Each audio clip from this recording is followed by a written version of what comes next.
Cloud is someone that often gets mischaracterized due to media outside of Final Fantasy VII essentially changing the makeup of what makes Cloud, Cloud. I know personally I'd internalized Cloud as an edgy, emo character because of his cameo in Kingdom Hearts. Others might only play the beginning of Final Fantasy VII and never truly see deeper than his aloof nature in the opening of that game. Regardless, I think that Cloud's character gets unfairly reduced to these one-dimensional tropes when in reality there is so much more to Cloud as a character. The core themes of Cloud's journey, I believe, are about self-acceptance and identity. Welcome to Psychology of Cloud.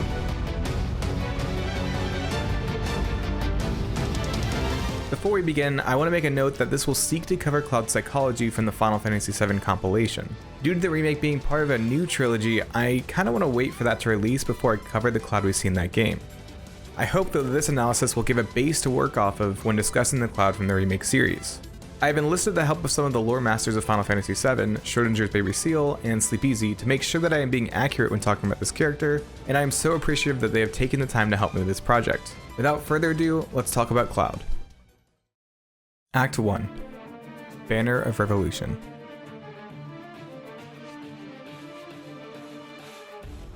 Our first introduction to Cloud is actually the official introduction to the game.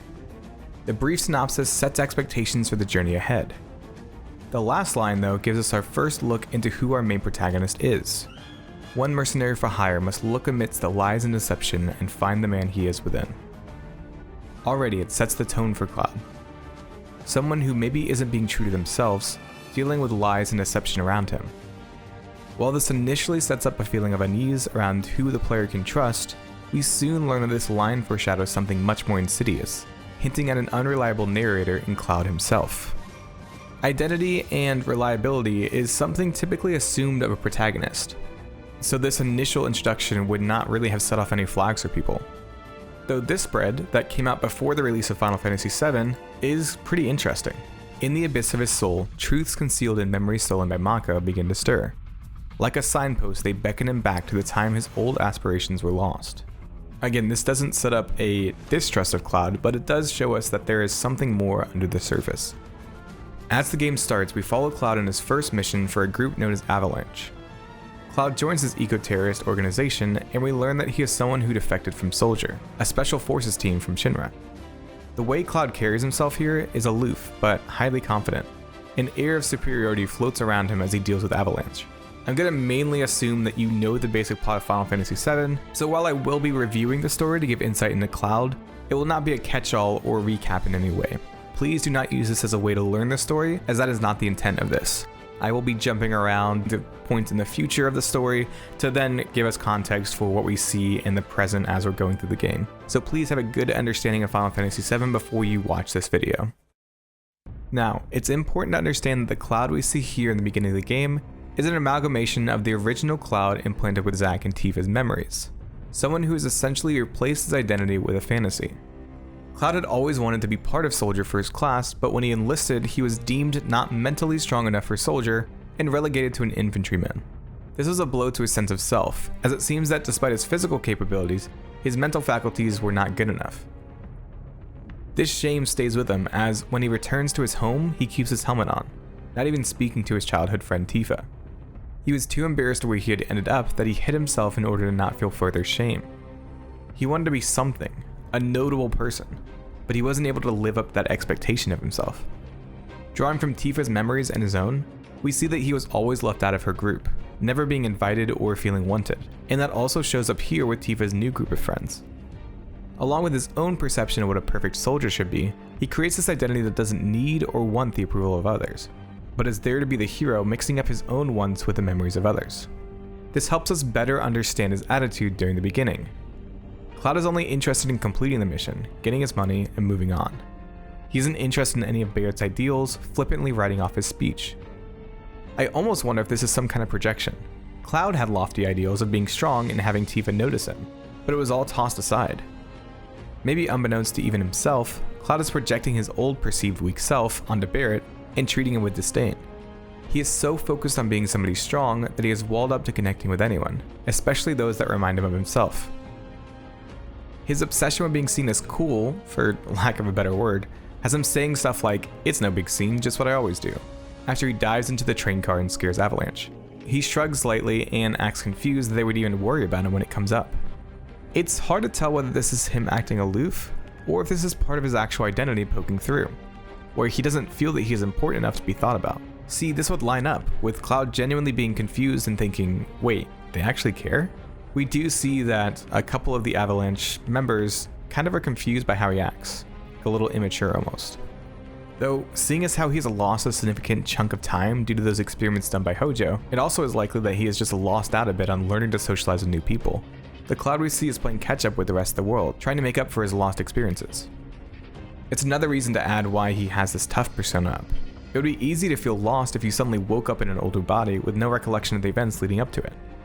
Cognitively, that would be a huge barrier to get over, as everyone else has matured around you while you are essentially 5 years behind. Or maybe he doesn't know how to respond to people actually caring and tries to play it off by acting like he could care less. I almost see the different dialogue options that Cloud can choose between as something like one is his outer identity he tries to show others with cool and almost apathetic responses, while the other option is more so his genuine, more caring side. Maybe that's looking way too far into that, but I think it's a nice way to look at the dialogue system in this game. The one dialogue option we don't choose is when Cloud shows empathy for the people who are forced to live in the slums. It seems that Cloud does care about some things, and this is the first glimpse into a more empathetic side of him aside from the dialogue options. Tifa also acts as a lens to get more insight into Cloud during the beginning of the game by shining some light on his past. She has known him since they were kids and gives some insight into how he would act, like this example of how quick to fights Cloud was prone to growing up, which, with future knowledge, is obviously him lashing out of the anger he felt at his weakness. But even with what he believes to be his close childhood friend, he has some walls up, questioning why she was worried about him. Tifa of course knows that something is off with him, though decides not to push it at this point, letting Cloud continue on in ignorance. Speaking of that, Cloud is kind of listless near the beginning, stating that he doesn't care about really anything, not his status as soldier or saving the planet. This kind of directly contrasts Cloud's ideals when he's talking to Tifa 7 years ago. Becoming part of Soldier was everything to him, so to see Cloud uncaring and even forgetting the promise he made to Tifa probably set off alarm bells. There's this interesting moment in the new Ever Crisis game that shows Cloud helping Tifa. It's not super important, but it is interesting that he notes that it was nice to be relied upon. I like how Cloud acts aloof when he offers to go on the next mission.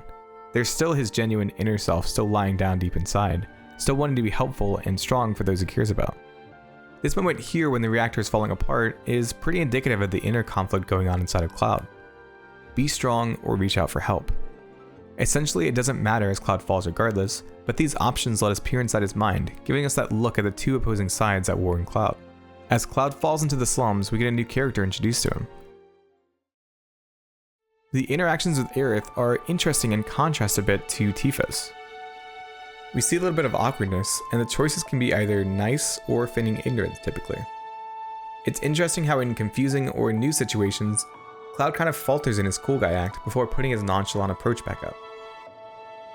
Also going back to that point about how cognitively Cloud is kind of behind, it makes sense why he responds kind of kiddish to Aerith.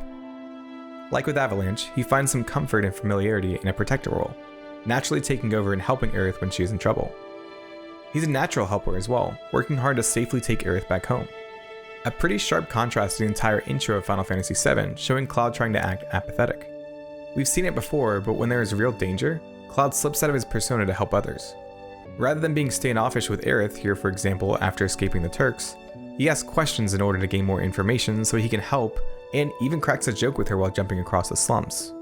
A likely answer is that Zack's memories already made Cloud and Aerith have a bit of chemistry due to Aerith being reminded of Zack by Cloud's mannerisms. Be it his own genuine self or Zack's influence, he immediately leaves instead of using Aerith as a guide when Aerith's guardian tells him that she doesn't want her to get hurt again. We've already clearly established he's a protector, so knowing that Aerith has gotten hurt before would probably mean he would want to make sure it doesn't happen again. It's so interesting just how much Cloud's personality seemingly shifts here. He still tries to play it off at times, but it's a much gentler side that we see of Cloud here. It could be because crisis after crisis seems to keep happening to him, so there's not much time for Cloud to really slip back into his cool guy persona. He has less time to try to keep up appearances and go straight to helping. This is pretty apparent, especially during the arc where Tifa is rescued. All throughout the Don Corneo act, Cloud is kind of just dragged along, reacting in surprise as Aerith makes decisions for him. He goes along with it though, wanting to get to Tifa as quickly as he can. There's this really interesting dialogue option you can pick when going to the Honeybee Inn. The girl asks that since you're here, you probably enjoy being alone. One of the options to choose has Cloud sharing that he is always alone. Knowing what we do about his actual childhood, this is incredibly insightful and quite surprising to see Cloud just come right out and say this. To kind of corroborate this, in an earlier flashback, Cloud's mother was encouraging him to find a girlfriend or someone to take care of him since he was always alone. Once you've learned of Cloud's real past, it makes subsequent playthroughs so fascinating. While at first it's easy to assume that he's alone and aloof because he thinks he's better than everyone, we learn that he has this inferiority complex. He feels like he is completely weak and unable to connect with anyone, completely alone. I'll touch on this later as it kind of circles back to another point I make later on in this video. But it does make these moments when he shows care for others mean that much more in my opinion, and also clarifies why he is so confused when he receives kindness from others. He's not used to those interactions, which is why he doesn't typically know how to respond. He cares though, as can be seen when the Sector 7 plate is being dropped in the slums. I think how Cloud responds here is really important. Of course he rushes to help them, and when he finds them he calls them by name. He had committed the Avalanche team's names to memory. While it may seem like a really small thing, I think it shows a deep want to be part of something. Despite him trying to act as a high and mighty soldier operative, he took note of the other teammates. He wanted to know who they were and learn about them. His conversation with the other two people of Avalanche still shows him trying to hide that side though, as Cloud can still answer that he doesn't care what happens to the planet, or he can not even really respond to Jessie saying she was glad to talk to him one last time. It's like sometimes he can show his genuine self, but when it's seen, when he is seen, his natural reaction is to wall up, a defense mechanism to keep himself safe. This breaks down though when those close to him are in danger. After losing Aerith, that becomes his next focus, to bring her back safely. Regardless of the reasoning, which could be anything from Zack's feelings and memories of her creating a stronger connection quickly between Cloud and Aerith, or her connection with the Ancients and Sephiroth, triggering Cloud to chase after her in hopes of getting closer to Sephiroth, it becomes Cloud's main focus to save Aerith. Through this, we see Barrett finally starting to understand Cloud a little bit, as he understands there are times Cloud will fight for other people. He's still fooled by his persona, but starts to see through the cracks a little bit. Tifa's already aware of this, and finds some humor in it as others start to see past Cloud's facade. So to wrap this act up, we've established that Cloud is essentially split, two sides kind of at war within himself. Cloud is hardly aware of this though. His sense of self though starts to be shaken when he comes to find Hojo, though he seems to have forgotten him, or just never saw him in person before. He also has met face to neck with Jenova, and we see some more of his memories start to return, the Jenova cells within him reacting. Throughout all of this chaos, Cloud's protector trait shines through. Keeping his promise to Aerith, he protected her, still trying to be helpful to her. Cloud is named the leader at this point, and there's a shift. He now has a goal that he is working towards. He has direction and is starting to work out who he is. He has a score to settle with Sephiroth, though at this point in the story, he doesn't know how deep that need to reach Sephiroth actually is. Act 1 of Final Fantasy VII gives us two different Clouds, a cool aloof soldier and a caring protective guardian. We start to see the cracks showing though. The foundation for Cloud's identity was built on instability, and we'll see those cracks continue to deepen. Act 2. Pursuit. Cloud begins Act 2 by diving into how he knows Sephiroth, though siphons Zack's memories, fusing them with his own. It sets up Cloud to be an unreliable narrator when talking about the past, though at this point in your first playthrough, you wouldn't really be expecting that. So I want to talk about what it initially sets up despite this video and analysis being built upon already knowing the events of Final Fantasy VII. Experiencing Cloud's return to his hometown further solidifies Cloud's strength and his standing as soldier. Teaming up with Sephiroth on a mission and fighting side by side gives the illusion of Cloud being who he says he is, alleviating any confusion one might have with some of the odder moments so far. I mean, he recalled so much detail, and Tifa was there experiencing it all beside him. How could anyone doubt him at this point? Though as Cloud continues to wrestle with the gaps in his memories, the only sides of Cloud we've known up to this point are the cool and aloof sides or the awkward and caring side. It'd be easy to write off this line as Cloud kicking himself for not talking to Tifa now that he had achieved his dream. And this was everything he had dreamed for. He was powerful and important, able to protect others. But of course we know that none of this was the case. As Cloud gets ready to infiltrate the Junon parade though, he wonders when he started to hate wearing the uniform. Of course we know it's because he ended up becoming a lowly grunt, and probably started to hate where he ended up in life. Not powerful, not protecting anyone, and just a pawn in someone else's game. The powerlessness of being just another pawn is degrading and goes against everything that Cloud wanted to be. It created some feelings of frustration, but I imagine he felt some kind of hunger. When he meets Hojo, Hojo asks a simple question, but a profound one. Haven't you ever had the feeling something is calling you? Or that you had to visit someplace? This probably strikes something deep within Cloud that he probably cannot even put to words at this point. It's kind of a two-sided question. One, of course, is the blatantly obvious fact that Cloud is being drawn to Sephiroth. His Jenova cells are calling him to the reunion. On the other hand, though, it reads as Cloud's calling to his ideal self, being a strong protector and someone people can rely on. It's what he built his entire persona on, so it is something important to him. To keep himself from having a meltdown, he has to do some mental gymnastics to keep himself sane. Such as when he learns about Zack and Gongaga, Cloud completely blocks his name out, protecting himself mentally from the confusion acknowledging Zack's existence most likely would bring. Tifa lets on that she knows something about Zack and Cloud that she isn't ready to share yet, remarking in Cosmo Canyon that it feels like Cloud is going far away, and even wondering if Cloud is really himself. Even met face to face with a rebuilt Nibelheim, Cloud just takes it in step.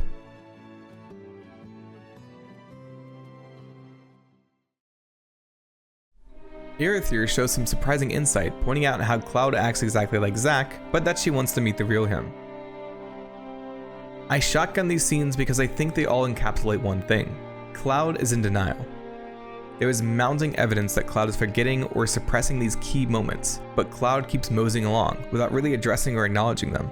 Now, I want to take a quick break to talk about this concept.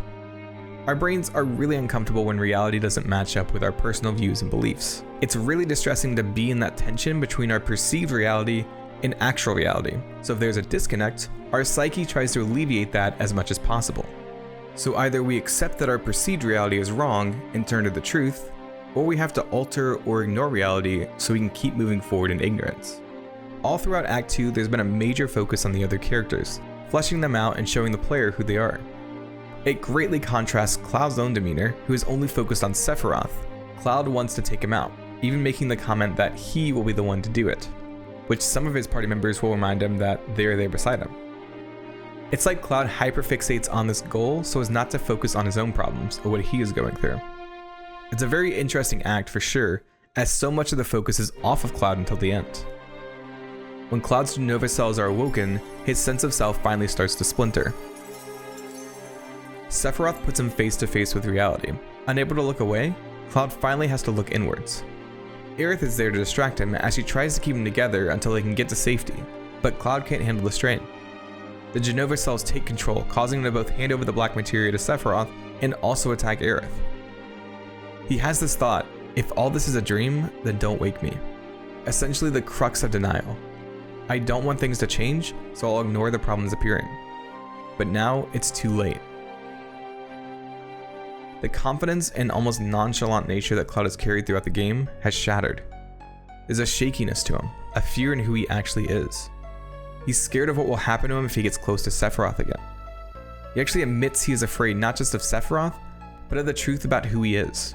At this point, Cloud is still unable to reconcile the truths he is seeing and likens the fear to Sephiroth somehow controlling him. His friends tell him they will protect him and are actually able to snap him out of Sephiroth's control again.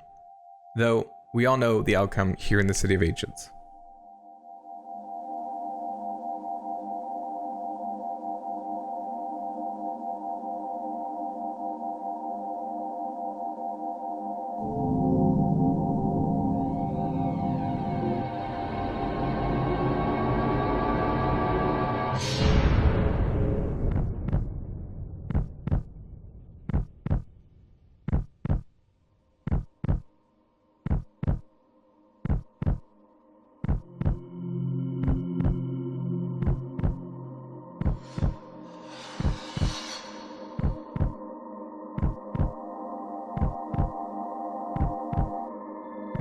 It's an infamous scene, but what I want to focus on is Cloud's reaction.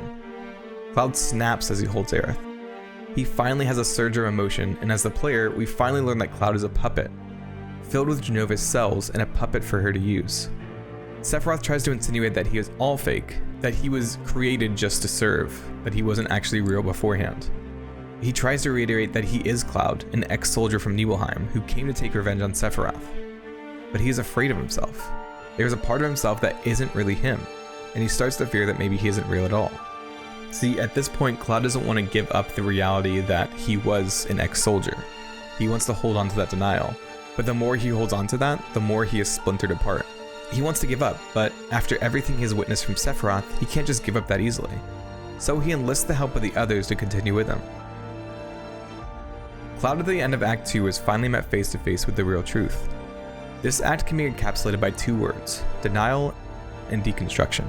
The memories he had, the very core of who he thought he was a lie. Sephiroth uses an illusion to show that the memories that Cloud held onto of his soldier status and what had happened when he left to join Shinra was a lie. Cloud still doesn't believe it though, clinging on to hope that Sephiroth is just trying to trick and confuse him. The reality and Cloud's belief about what happened start to misalign. The tension builds as his perceived reality clashes with the actual reality. Cloud doesn't quite understand who he is, but he still holds fast that he was the Cloud that Tifa remembered from childhood, despite being told that he is a byproduct of Hojo's experimentation. Even as Sephiroth chisels away at his resolve, Cloud holds fast to his perceived identity and reality. It's all he has, but the more he thinks, the less sure he is of who he actually is. Soldier first class? But when did he actually join? As Cloud gets taken over once more by Sephiroth, he finally has to accept reality. He has to accept that he is not who he thought he was. He is fully deconstructed, a shell of who he was. He apologizes to everyone, especially to Tifa, as he felt that he never lived up to being the Cloud she had remembered. There's an interesting moment here where Cloud begs Hojo for a number. Cloud is so desperate to be something, to be anything. As his sense of self completely breaks down, he looks for any stability around himself. He turns to Sephiroth, believing that he was summoned by him, and only used to help bring the black materia to the real Sephiroth. Sephiroth is finally awakened, and Cloud falls into the lifestream. This deconstruction of self threatens to entirely break Cloud's psyche, but with deconstruction comes a chance for reconstruction. Act 3. Turmoil. Act 3 begins with Tifa dreaming of her reunion with Cloud at the train station. Cloud, being infused with the Genova cells, rebuilds his memories through Zack and Tifa's memories, essentially creating a sense of self from other people. A common theme it seems, thinking back to how he tried to gain a sense of self from Hojo right before he fell into the lifestream. Without a strong center in himself, he seeks others to be a strong base for him. The Genova cells intensify this by actually rebuilding his memories from those around him. Tifa was semi-aware of this too, saying, all the things Cloud didn't know that he should have, and other things he shouldn't have known that he somehow did. She wasn't quite sure what to make of the confusing person before her, which is why she told Cloud about the Avalanche job to keep an eye on him and make sure he was okay. I like this outside look into Cloud because it helps us see how the others really saw him. We always saw what Cloud thought he was portraying, a cool, aloof protector, but it's pretty clear that was not how it always came across. Sid talks about how he was a strange guy. Just when you thought he was cool, he'd go and do some damn fool thing. And when you thought he was smart, he'd show how stupid he was. I've beaten this to death, but it recontextualizes everything the player has seen up to this point, showing the two sides of Cloud, the fake Genova creation and the real Cloud. When Cloud emerges from the lifestream, the doctor says that he had severe Mako poisoning, which for whatever reason has him literally dissociate from himself, no one's voice able to reach him. I like this physical representation of what Cloud has essentially been dealing with the whole time, his identity being completely dissociated. There's a nice line that perfectly encapsulates Cloud's psyche at this point, 1 billion mirror fragments. All these tiny snapshots of himself that he has taken from others' memories and tried to fit together to form some sense of self, which I feel that many people do. So many of us are desperate to be accepted, and so we'll try to form and fit to other people's view of us. Many times it makes us feel disjointed, a facsimile of ourselves built on the views of others, simply a touch away from cracking. When that does end up cracking, there's nothing behind that mirror. People become so fixated on their image in the mirror that they forget about themselves. So when the mirror of public perception breaks, they're left with an emptiness, a loss of self. It is a long, hard journey to pick up those pieces, or to find ourselves after that, and Cloud is no different. The 13th chapter as Cloud wakes up is called Search for the You of That Day. Tifa is finally able to call him back, but they are immediately thrust into danger as the ultimate weapon destroys the island and Tifa and Cloud fall into the livestream. Tifa dives into Cloud's psyche and starts to uncover exactly who Cloud is. That starry night at the well, and our promises. What if the memory was all just a lie? A sealed up secret, wish, tender memories, no one can ever know. The gates of Nibelheim. 5 years ago, Sephiroth passed through these gates, and that's how it all started. These 3 thoughts unpack a lot. Cloud remembers the promise he made to Tifa, but he is unsure if he can even trust his own memories. Was that actually real? Did he really grow up with her, or even know her? There is also someone he loves, that he cares for deeply, but feels that he can't let anyone ever know. And then of course Sephiroth, and what truly happened 5 years ago. We see the fear he has not being able to even trust his own memories at this point. He was scared to look into it himself, frozen at the memories of the gates of Nibelheim, unable to work up the courage to dive in by himself. Tifa comes along beside him though, being the stability he needs to check against his unreliable memories. When Tifa sees Cloud assume the role of the second soldier, she sets the record straight.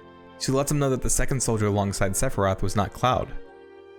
She doesn't give Cloud the answers though. She gives him stability and an indicator on which memories are and aren't true, but she lets him figure it out on his own, to construct his own true self rather than helping to mold that. I love this insight that Tifa has. She knows that Cloud would latch onto any of her words and is careful about his processing. The smaller emotions, the feelings, she lets him dive into it all, following him to the night at the well. He confirms what he experienced before we get to something really intriguing. Tifa has been trying to dive into his memories, but she realized that a memory has to be consciously recalled. That's why it can be easy to be mistaken and come up with a different retelling. This is actually rooted in a bit of psychology. Every time we recall something, we actually subtly shift it. It's why 2 people can have completely different recollections on past events, even though they experience the same thing. So she looks to dive into deeper memories, to core memories. Core memories are important and slightly different because essentially they boil down to core beliefs we have about ourselves. We all have formative moments in life that we remember on a fundamental level. Not just because it was impactful, but because it was something that we discovered about ourselves or the world around us. While the memory may shift, the core belief about that event won't. It becomes something we hold on to as important. One of Cloud's core memories is the time when Tifa's mother passed away. Tifa tries to cross Mount Nibel by herself, but ends up slipping. Cloud tries to chase after her when he learns what she's doing, but they both end up falling, though thankfully they survive. Cloud blames himself though for his weakness, internalizing the belief that if he was stronger, Tifa wouldn't have gotten hurt. This shifted to, if Cloud was stronger, she would pay attention to him. He desperately wanted to be friends with her, but was never invited into her group or got close to her. He began to think it was a problem with the other friends in her group, thinking they were stupid or not good enough, essentially blaming those outside of himself for how he felt and for his circumstances. He grew spiteful and deluded himself into thinking it was the people around him that were to blame for his weakness. So he struck off to join Soldier, but failed. It was a crushing blow to his ego, enough that he didn't even try to greet or make himself known to Tifa when he returned. It was a mirror he didn't like to look into, the face of a weakling stared back. This was who he was. Shame and embarrassment are some powerful things, and many people will live their whole life trying to avoid them. Despite these feelings though, he strove to save his village and to protect Tifa when Sephiroth turned. Despite his fear, he was the one who struck down Sephiroth. When Tifa was in trouble, he didn't care about his feelings anymore. His focus was to save her no matter what it cost him. And that is who Cloud is.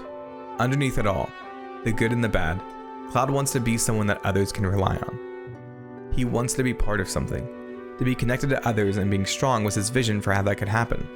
That became his goal, to become strong enough so that he could connect with others. With these final revelations about himself, Cloud's psyche seems to solidify. He has accepted his past, the weakness that he had always cast aside. A rebirth has occurred. Cloud has finally found himself. He has lots of regret as evidenced by his continued apologizing after he wakes up. He comes clean to everyone though, explaining that he had gotten lost due to a number of things associated with the Genova cells and Sephiroth's will and his own weakness. By admitting this though, he shows an inner strength that not many have, a resolve to take accountability and ownership of his mistakes, past and present. It would have been easy to simply say that Sephiroth had taken over, but he was vulnerable and honest with his friends. He wants to do everything in his power to fight Meteor, as he takes full responsibility for its presence in the first place. While it is on a much smaller scale, I thought it was important to point this out. Cloud has an empathetic interaction with Yuffie where he tries to give her some advice to combat her seasickness. using his own weakness and encouraging someone else with it. Essentially finding the strength in one's flaws by being true to oneself. Cloud was able to weather his deconstruction and accept who he really is, ready to rebuild and reconstruct himself.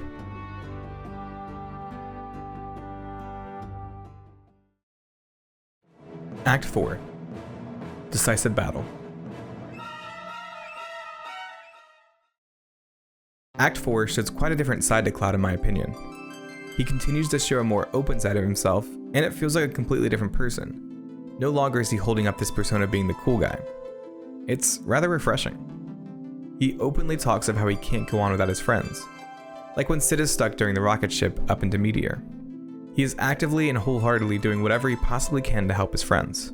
There's an earnestness to him. Cloud pushes the others to be true to themselves as well, setting them off to figure that out so everyone can put their all into their final fight against Sephiroth. I find it all to be rather cathartic. A nice conclusion for the game and narrative, as Cloud's acceptance helps him to be a stable pillar for the others. What he craved for, to be a support for others, to be someone that others could rely on, finally was his, and he achieved it through his weakness and accepting that weakness. And if that was the end, this would be the last that we see of Cloud. Someone that was strong and was a good support for others.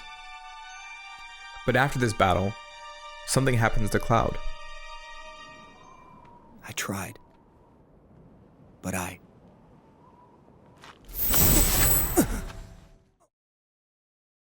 Cloud is introduced in Advent Children through a voicemail left by Tifa. This establishes a number of things for me. First, Cloud, for whatever reason, let her go to voicemail instead of actually talking to her. Second, Tifa is worried about him. Cloud seems stoic here. Once again, he is isolated, though it seems by choice this time. Tifa states later on that he wants to fight alone, and we discover he's afflicted by geostigma, a disease that augments and feeds off the despair that one feels. There's a bitterness that Cloud has when his past is brought up. Rufus asks Cloud for help, referencing his former soldier status, to which Cloud responds with, "In my head." Will you join us, former soldier Cloud? In my head. There's not that same acceptance or vulnerability we saw in Cloud, and the movie makes a point to show that early on. Something has happened to Cloud and made him almost regress back on the progress we saw in Final Fantasy VII. He promised to live out the lives of both him and Zack, but something has held him back. This is the geostigma. But I don't want to blame everything on this. This sickness feeds off of and augments, but the despair and the indecisiveness that Cloud has is still there to begin with. When he contracted this geostigma, he suddenly lost the will to continue fighting. The weakness he was scared of in Final Fantasy VII rears its head again. He doesn't feel that he is fit to save anyone, and so he isolates, hoping that he can somehow win the forgiveness of Aerith and the others. I want to be forgiven. More than anything. By who? He never even questions or thinks about the need to forgive himself. I said this earlier, but shame is a powerful thing. This is further reinforced by Cloud having to be saved by Vincent. He reflects after he is saved and essentially interprets that he really can't save others. Are sins ever forgiven? I've never tried. You mean never tried? Some part of him feels that alone he is worthless, that he can't help others, but he also desperately doesn't want to be alone. Again, just like in the original game, he's in this conflict again between two sides of himself, frozen between them. While many think that Cloud has either been entirely rewritten or hasn't learned anything from Final Fantasy VII, I think this Cloud we see in Advent Children is pretty in line with what we learned of Cloud from the original game. He always thought of others and used that as a waypoint for himself. Yes, he learned that he needed to trust in himself and build his own sense of self, but without any kind of reinforcement in the 2 years since the planet was saved, the rise of geostigma, and the loss of Aerith, it makes sense why Cloud would start to question if he really was in the right. He would probably blame himself for everything that has happened, feeling like he doesn't deserve to enjoy his life now due to all the hardship and pain that has come over everyone. He feels the need to take care of himself and try to deal with these problems alone. I almost feel like this is the journey that Cloud needed to go on. It's similar to how Cloud sent the others off to find their own will to fight before the final battle against Sephiroth. Cloud never had time to find his own reason, instead focusing on his remorse and desire to set things right after he released Sephiroth. his focus was on retribution, which is still his main motivator in Advent Children. When someone is focused on others, their emotional and mental states are also tied to others. While the world is in pain from the geostigma, that is amplified for Cloud. So it's no wonder, in my opinion, why Cloud is closed up and isolated himself, deciding it's best if he goes alone. Sephiroth's return seems to start to wake Cloud up though, as he starts relying on his friends again. With Bahamut being summoned and the ever-looming crisis coming closer, Cloud again turns to his friends. Cloud shifts during all these conflicts, regaining some clarity he had lost. The strength he had against Sephiroth, the resolve, had slipped away, but he found it again. See, Cloud cares about others. He's always been focused on others, but he misinterpreted that importance to be that he was strong because of them. The strength didn't come from them though, but rather his feelings for them, his desire to protect them. I think this clicked for me when Sephiroth was trying to get in Cloud's head. On your knees. I want you to beg for forgiveness. This was meant to shake Cloud up, to make him react. But before this fight, Cloud had already been mulling on what Vincent had offhandedly said, that Vincent had never tried to forgive himself. Cloud was always focused on other people's feelings that he never thought to consider his own. It was a tendency we have seen him lean towards quite a bit. When he fought Bahamut though, he was working together with his friends once more, and they all came alongside him. No one was angry or blamed him for the crisis, and he realized he blamed himself far more than the people around him. They wanted him back, and he was the one pulling himself away. By accepting and forgiving himself, he was able to once more strive to protect those that mattered to him. They didn't give him the strength, he found his strength in the want to protect them. And I think this is the journey that Cloud needed to cement that core belief he had about himself. It's what gives him the strength to not need to lean on Zack's help when he offers a helping hand. He was ready to stand strong so that he could fight for his friends and return to them. I think Advent Children does a beautiful job of showing Cloud's journey to truly finding himself.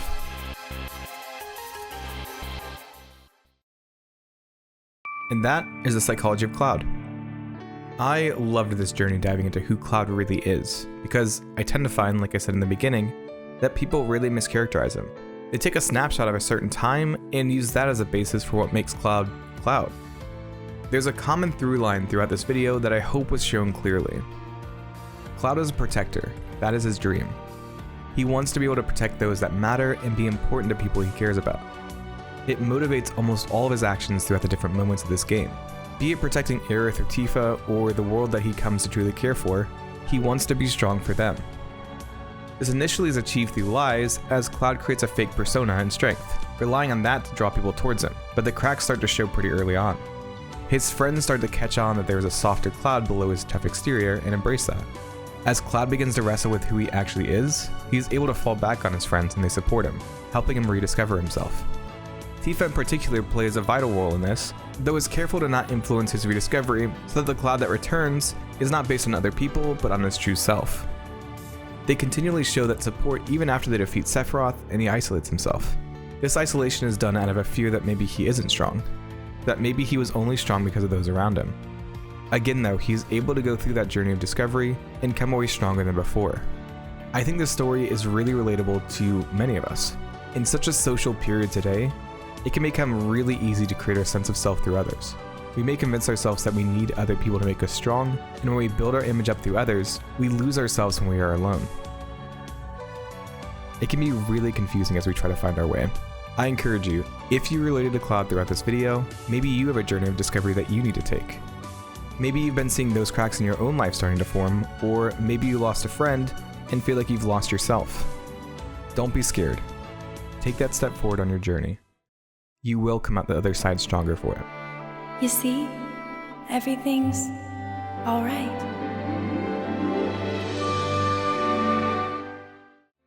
I know. I'm not alone. Not anymore.